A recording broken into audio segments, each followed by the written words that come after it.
প্রেপোজিশনের উপর 18তম ক্লাসটি নিয়ে হাজির হয়ে গেলাম।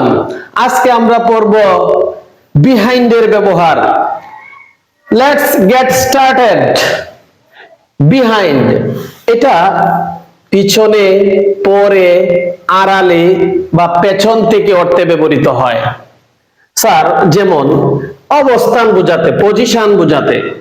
যেমন দ্য পন্ড, পুকুরটা ইজ বিহাইন্ড দ্য স্কুল। তো পুকুরটার অবস্থান কোথায়? স্কুলটার পেছনে। তো এখানে এরকম বলতে পারি the man is behind the tree.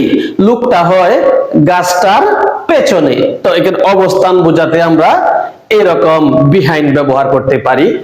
এরপরে দেখেন দ্য সান ডিসঅ্যাপিয়ার্ড। সূর্যটা অদৃশ্য হয়ে গিয়েছিল বিহাইন্ড দ্য ক্লাউডস। মেঘগুলার পেছনে।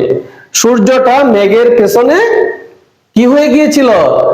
অদৃশ্য হয়ে গিয়েছিল। এখানে পেছনে বোঝাতে বা অবস্থান বোঝাতে আমরা কি ব্যবহার করেছি? বিহাইন্ড।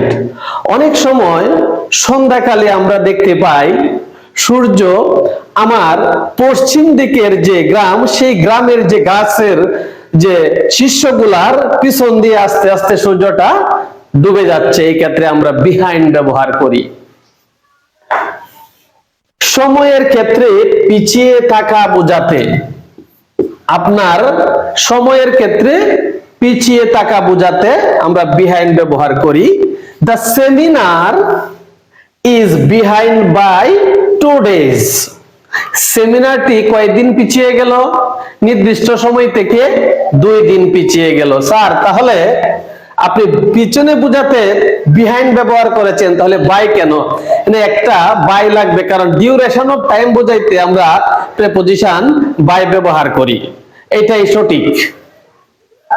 সমর্থন বা কারণ বোঝাতে বা পেছনে থাকা বোঝাতে who is the behind this plan. এই পরিকল্পনার পেছনে কে বা কারা?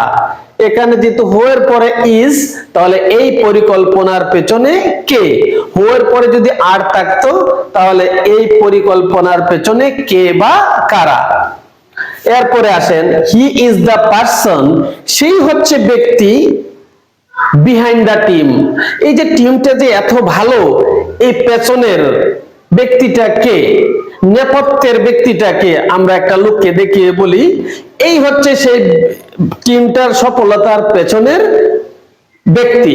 যেমন এই বাক্যটা আরো এক্সটেনশন করা যেতে পারে, he is the person behind the success of the team. এই টিমটার সফলতার বা নেপথ্যের বা পেছনের ব্যক্তিটা হচ্ছে সে। তাহলে আমরা নেপথ্যে বা পেছনে বোঝাতেও আমরা কি ব্যবহার করতে পারি? বিহাইন্ড ব্যবহার করতে পারি। কাজের দায় বোঝাতে হি ওয়াজ বিহাইন্ড দ্য ক্রাইম। নাম্বার 6 ঋণ বা পরিশোধ বাকি থাকা বোঝাতে আমরা প্রেপোজিশন বিহাইন্ড ব্যবহার করতে পারি। যেমন হি ইজ বিহাইন্ড, সে পেছনে, ইন পেইং রেন্ট। রেন্ট মানে ভাড়া। আপনি একটা বাসায় ভাড়া থাকেন, আপনি 2 মাস ভাড়া সঠিক সময় দিতে পারলেন না, এই ক্ষেত্রে আপনি 2 মাস কি পড়ে গেছেন? পেছনে পড়ে গেছেন। এই ক্ষেত্রে আমরা বিহাইন্ড ব্যবহার করতে পারি। এক নজরে যদি দেখি বিহাইন্ড কি কি অর্থে ব্যবহৃত হতে পারে? অবস্থান অর্থে ব্যবহৃত হতে পারে, কারণ বা সমর্থন অর্থে ব্যবহৃত হতে পারে, দায় বা দায়িত্ব অর্থে ব্যবহৃত হতে পারে, সময়ের পেছনে অর্থে ব্যবহৃত হতে পারে, আর্থিক দেনায় পিছিয়ে থাকা অর্থে এই বিহাইন্ড প্রেপোজিশনটি ব্যবহৃত হতে পারে। আজকে এ পর্যন্ত।